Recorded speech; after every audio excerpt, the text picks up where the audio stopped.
Parks are an important part of nearly every community, providing a place for play and community gatherings.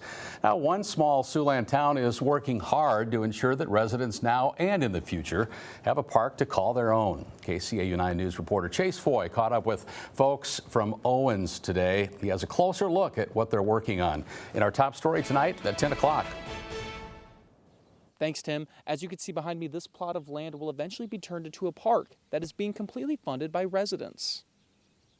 It started out as a mission to raise money for a park, and it has turned into a big movement of showing our kids that you can roll up your sleeves and do hard work, that standing up for something you believe in is worth the fight that it might take to get there. And then we're just trying to instill that safe community feeling that we had growing up.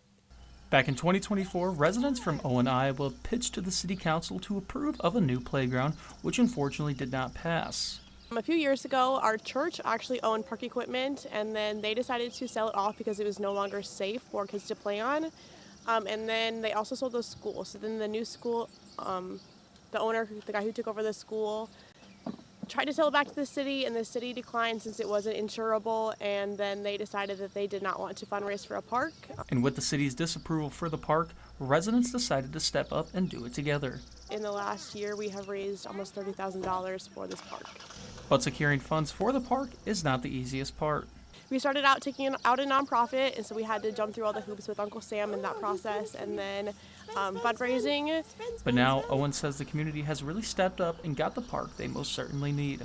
Incredibly proud, not only of the CDC crew, but of the people of Oyens. We live in a community that's roughly 100 people, and to see the way that our community has showed up for itself, I don't have words. It's unbelievable. If you care to make a donation, you can visit our website at SiouxlandProud.com for more information. Reporting in Oyens, Iowa, Chase Foy, KCAU 9 News.